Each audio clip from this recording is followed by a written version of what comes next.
બે હાથ ઊંચા કરીને એકવાર બતાવવાનું છે ગાંધીનગરમાં લાઈવ જુએ છે એવા મેસેજ છે એટલે બોલો ભારત માતા કી ઇન્કલાબ જય જવાન।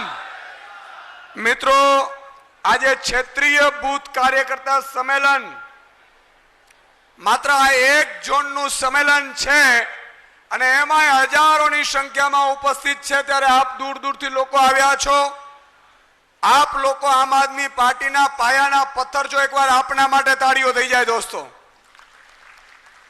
આ ક્ષેત્રીય બૂથ કાર્યકર્તા સંમેલનમાં ભારતના કટ્ટર ઈમાનદાર અને જેમણે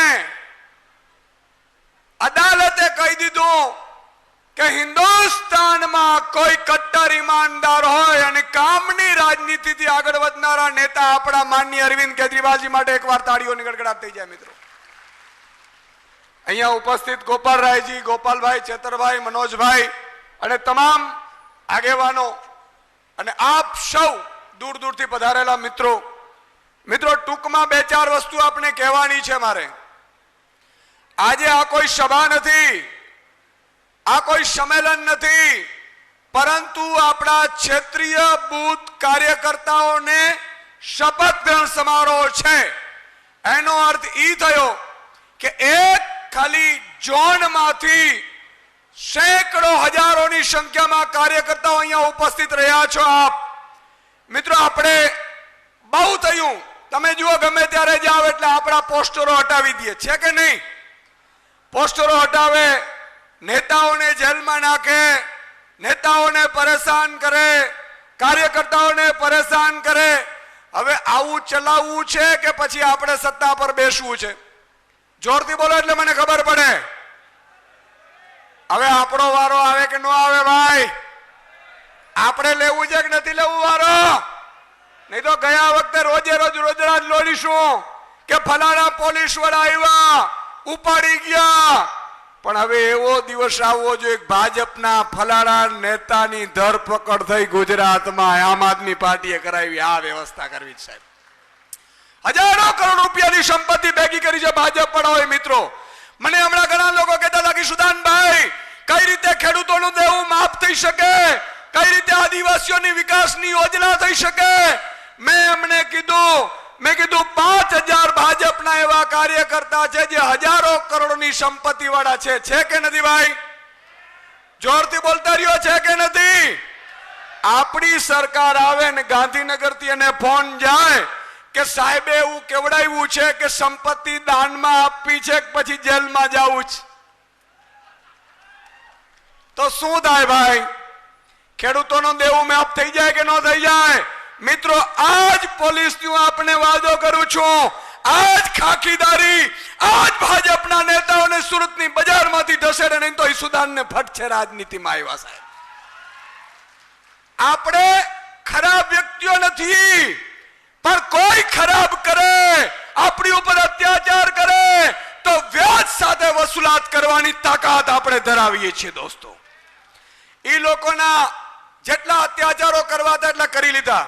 મિત્રો મને ખબર છે, હું ને મનોજભાઈ પાર્ટીની જ્યારે એવો નબળો પીરિયડ આવ્યો 2022 પછી, ત્યારે માનનીય અરવિંદ કેજરીવાલજીને ખોટી રીતે જેલમાં નાખી દીધા।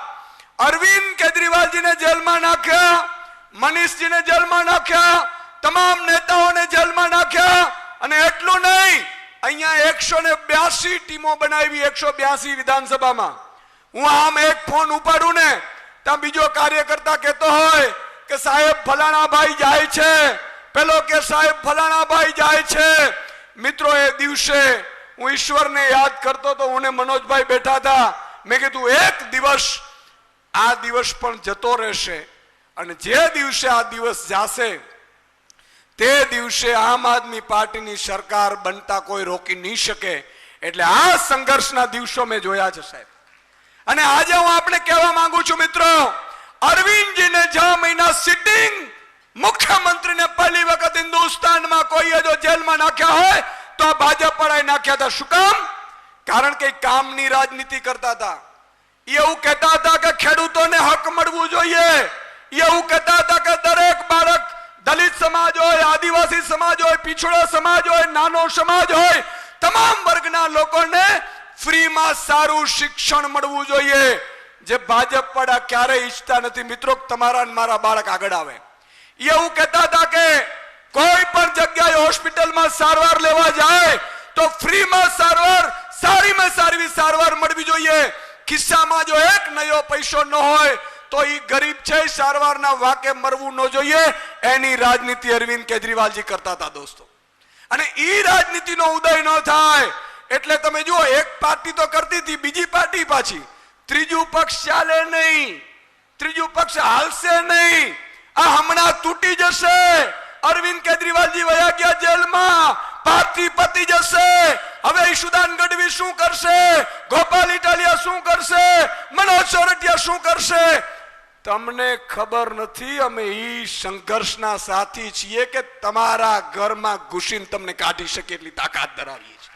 મિત્રો હું જયારે કહેતો હું છું ત્યારે પણ કહેતો હતો ને આજે પણ કહું છું, કોઈએ ચિંતા કરવાની જરૂર નથી.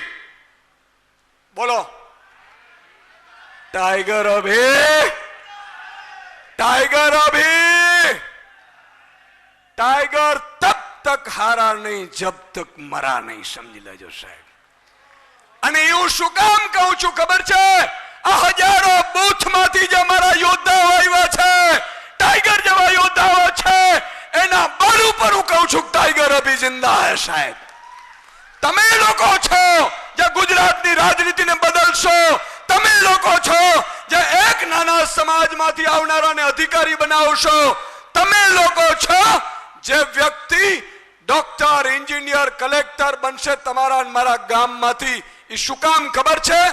એના માટે શ્રેય કોઈને જાતો હોય તો માનનીય અરવિંદ કેજરીવાલજીને જાય છે. મિત્રો આજે ખેડૂતનો દીકરો જો પ્રદેશ અધ્યક્ષ હોય, એક છેતરભાઈ વસાવા, ગોપાલભાઈ ઇટાલિયા, આવા વ્યક્તિઓ તમને ને મને મળ્યા છે ધારાસભ્ય તરીકે. શું કામ? અરવિંદ કેજરીવાલજી એવું ઈચ્છે છે કે મારો આમ આદમી છે ઈ નેતા બનવો જોઈએ, ઈ જેના ઘરનું સંચાલન કરે છે એવી રીતે રાજ્યનું સંચાલન કરતો હોવો જોઈએ. મિત્રો આજે તમે ને હું અરવિંદજીના આભારી છીએ. મને વિચાર આવતો હતો કે અરવિંદ કેજરીવાલજીને જેલમાં નાખ્યા ત્યારે અરવિંદ કેજરીવાલજી હિંમત નો આયરા.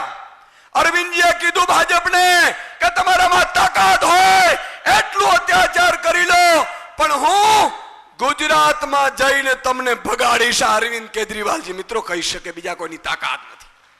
નહીં તો ઘણા લોકો ઠેકડા મારી જાય, વૈંડીઓ ઠેકી જાય. આપણામાંથી ઘણા વૈંડીઓ ઠેકી ગયા જરાક ભીષ પડે એટલે. આપણે એમ થાય કાલે આવ્યો તો આપણી જોડે જ હતો. પણ મિત્રો અરવિંદ કેજરીવાલજી કદાચ માની લો કે મેનેજ થઈ ગયા હોત, ડરી ગયા હોત, તો આજે તમે તાલુકા લડી ન શકત, આપણે જિલ્લા લડી ન શકત, આ સામાન્ય પરિવારના લોકો ધારાસભ્ય ન બની શકત. મિત્રો અરવિંદ કેજરીવાલ જેવા નેતા છે જેમના ઉપર આપણે ગર્વ છે સાહેબ.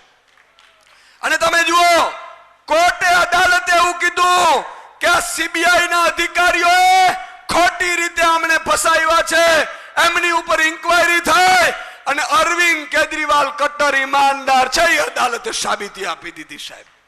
તો મિત્રો આજે આપણે છેલ્લી 1 મિનિટમાં હું કહીશ કે આપણે શેના માટે રાજનીતિમાં આવ્યા છીએ.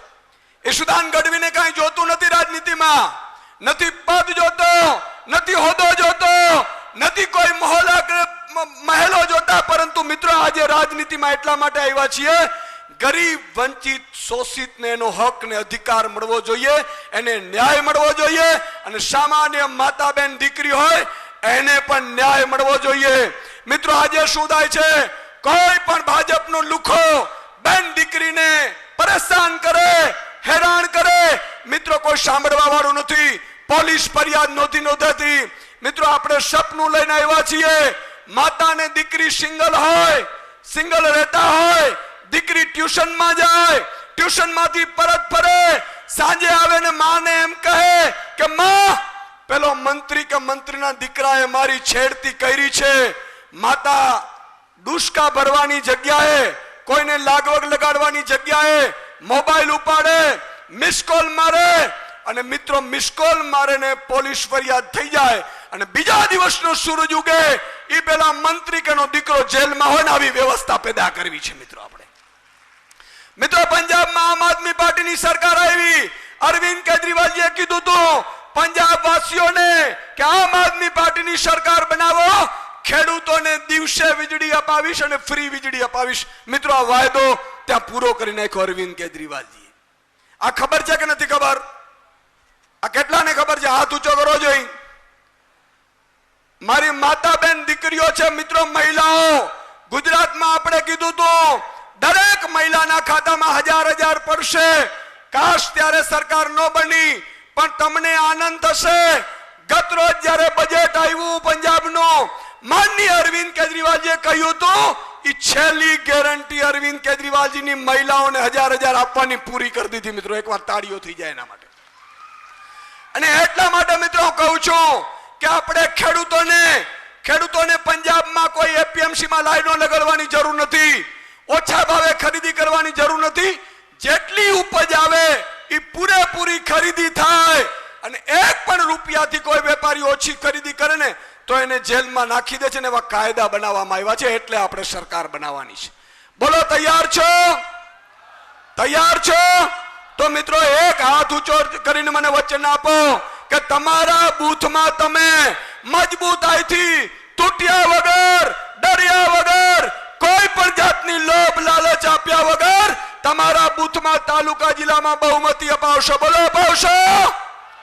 બોલો અપાવશો? બોલો ભારત માતા કી.